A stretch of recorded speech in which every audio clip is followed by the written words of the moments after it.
Item ಯಾವುದೇ ಇರಲಿ try ಮಾಡಿ ಆಚಿ ಚಿಕನ್ ಮಸಾಲಾ. ಮದ್ದೂರಿನ ಗೊರವನಹಳ್ಳಿ ಜನರ ಮೇಲೆ ಲಾಠಿ ಚಾರ್ಜ್ ಅನ್ನು ಮಾಡಲಾಗಿದೆ.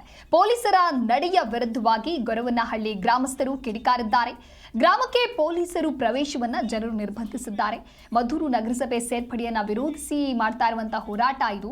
ಈ ವೇಳೆ ಪೊಲೀಸರಿಂದ ಗ್ರಾಮಸ್ಥರ ಮೇಲೆ ಲಾಠಿ ಚಾರ್ಜ್ ಮಾಡಲಾಗಿದೆ. ಪ್ರತಿಭಟನೆ ನಿರಂತರವಾಗಿ ಆಗಿದ್ದು ಮಹಿಳೆಯರ ಮೇಲೆ ಹಲ್ಲೆಯನ್ನ ಮಾಡಿದ್ದಾರೆ ಅನ್ನುವಂತಹ ಖಂಡನೆಯನ್ನ ಕೂಡ ವ್ಯಕ್ತಪಡಿಸಿದ್ದಾರೆ. ಪೊಲೀಸರ ಹಲ್ಲೆಯನ್ನ ಖಂಡಿಸಿ ಗ್ರಾಮದ ಯಜಮಾನರುಗಳಿಂದ ಗ್ರಾಮ ಪಂಚಾಯಿತಿ ವಿಷಯವಾಗಿ ಪೊಲೀಸರ ಪ್ರವೇಶ ನಿರ್ಬಂಧವನ್ನು ಮಾಡಲಾಗಿದೆ. ಗ್ರಾಮದ ಹೆಬ್ಬಾಗಿಲಿನಲ್ಲಿ ಸಭೆಯನ್ನ ನಡೆಸಿ ಪೊಲೀಸರು ಗ್ರಾಮಕ್ಕೆ ಬರಬಾರದು ಅಂತ ಹೇಳಿ ನಿರ್ಬಂಧ ಹೇರಿದ್ದಾರೆ. ಇನ್ನು ಪೊಲೀಸರು ಗ್ರಾಮದ ಪ್ರವೇಶಕ್ಕೆ ಯಜಮಾನರುಗಳ ಅನುಮತಿ ಕಡ್ಡಾಯವಾಗಿ ಪಡೆದುಕೊಳ್ಳಬೇಕು ಅಂತ ಹೇಳಿ ಘೋಷಣೆ ಮಾಡಿದ್ದಾರೆ. ಗ್ರಾಮದ 4 ದಿಕ್ಕಿನಲ್ಲಿ ಕೂಡ ಅನುಮತಿ ಆದೇಶದ ಪ್ರಕಟಣೆಯನ್ನ ನೀಡಲಾಗಿದೆ. ಮದ್ದೂರು ನಗರಸಭೆ ಸೇರ್ಪಡೆಯನ್ನ ವಿರೋಧ ಮಾಡಿ ಗೊರವನಹಳ್ಳಿ ಗ್ರಾಮಸ್ಥರು ಮಾಡಿರುವಂತಹ ಹೋರಾಟ ಇದು.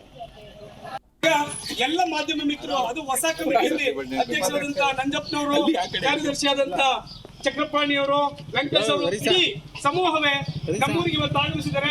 ಅವರಿಗೆ ಹಾಗೂ ನಮ್ಮೆಲ್ಲ ಗ್ರಾಮಸ್ಥರಿಗೆ ಉಳಿಸ್ಕೊಳ್ಳಿಕ್ಕೋಸ್ಕರ ನಗರಸಭೆಯನ್ನ ಬೇಡ ಅಂತ ಹೇಳಿ ಸುಮಾರು 69 ದಿನದ ಒಂದು ಹೋರಾಟವನ್ನು ಹಮ್ಮಿಕೊಂಡು ಬಂದಿದ್ದಾರೆ. ಈ ಹೋರಾಟವನ್ನ ಮಾಡ್ತಾ ಇರ್ತಕ್ಕಂಥ ಎಲ್ಲರೂ ಸಹ ಶಾಂತಿಯುತವಾಗಿ ಈ ಒಂದು ಹೋರಾಟವನ್ನ ಮಾಡ್ಕೊಂಡು ಬಂದಿದ್ದಾರೆ. ಅದರಲ್ಲೂ ಸಹ ಮುಖ್ಯವಾಗಿ ಜಿಲ್ಲಾ ಮಂತ್ರಿ ಆಗಿರ್ಬೋದು, ಮಾನ್ಯ ಶಾಸಕರಾಗಿರ್ಬೋದು, ಇವರೆಲ್ಲರೂ ಸೇರಿ ಒಂದು ಹಂತಕ್ಕೆ ಬರ್ತೀವಿ, ಅಲ್ಲಿವರೆಗೂ ನೀವು ಯಾವುದೇ ರೀತಿ ಹೋರಾಟವನ್ನು ನೀವು ಕೈ ಬಿಡಬೇಕು ಅಂತ ಕೇಳ್ಕೊಂಡ್ರು. ಆದರೂ ಸಹ ನಮ್ಮ ಊರಿನ ಗ್ರಾಮಸ್ಥರು ಎಲ್ಲರೂ ಸಹ ಮುಖ್ಯವಾಗಿ ಮಹಿಳೆಯರು ಈ ಒಂದು ಹೋರಾಟವನ್ನು ತುಂಬ ಶಾಂತಿಯುತವಾಗಿ ನೆರವೇರಿಸ್ಕೊಂಡು ಬರ್ತಾ ಇದ್ರು. ಆದರೆ ಮೊನ್ನೆ